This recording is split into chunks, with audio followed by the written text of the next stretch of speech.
There are pros and cons to both being very open and upfront about HIV and keeping it more private, because it's an individual decision and a complex one. And that decision is complicated further if we can't trust that the information we put on dating apps and websites is being held securely, as shown by the backlash Grindr received this week for sharing HIV data with third parties. Ultimately, when questioning whether to go public or not, we don't need the extra worry that this information might be sold or transferred to other people without our knowledge. I couldn't be more open about having HIV. I work for HIV charity Terrence Higgins Trust, I blog about HIV, I tweet about HIV, I talk in schools and businesses about HIV. But I don't have it on my Grindr profile. I have my height, I have my photo, I have what I'm into, but I don't have my HIV status on there. Because dating, and hooking up, with HIV adds another layer of complication. After my HIV diagnosis nearly 10 years ago, I stopped looking to find a partner. With HIV I thought I would be single forever. Then, just 3 months later, a chance meeting turned into the longest and most serious relationship I've ever had. It was during my time with this partner that I got to grips with HIV. My confidence grew to the point where I wanted to break down the myths and ignorance that surrounded the condition, and I've been openly talking about it ever since.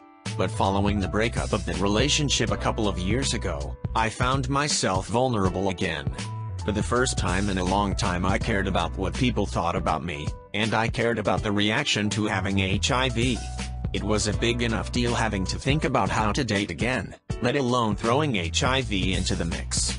On dating profiles I mention the work I do in an HIV charity, and this allowed the topic to come up into conversation without having to force it.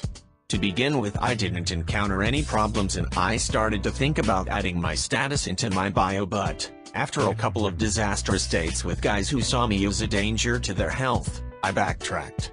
And the biggest challenge of dating with HIV is not knowing if HIV is the issue.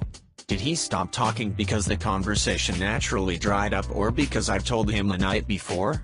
Are they just a flaky person who doesn't know what they want, or did they recoil in fear when they asked, "So do you work for an HIV charity because you've got it?" And I responded with yes. This paradox is something that doesn't get easier with time. It's very easy to focus on negative conversations, but I have met and been on dates with many guys who don't care about the fact I have HIV. And in an age where negative guys are sharing the fact they take PrEP on profiles, there's a whole host of guys who you can assume will be more clued up about what it means to live with HIV in 2018. Similarly, charities like Terrence Higgins Trust have done a lot of work to promote the fact that people living with HIV who are on effective treatment, like me, can pass the virus on. But, despite how widely the message has been endorsed by anyone who's anyone in HIV, there are still many people who won't accept it. That's why the HIV-positive, undetectable guys on Grindr are doing an amazing job of taking that message into the gay community and challenging the stigma from within. I know that talking openly about HIV is the best way to challenge stigma, which is why I do it in so many other places. But, when it comes to dating and sex, everything I do can't be for the greater good. Guys who are open about their status on Grindr are sticking their head above the parapet and helping to start conversations and educate people, which is undeniably brilliant. I just hope this data sharing story doesn't stop anyone who wants to from being open, because they're helping to change things. HIV has changed out of sight since the 1980s from a medical point of view, and we need as many people shouting about that as possible.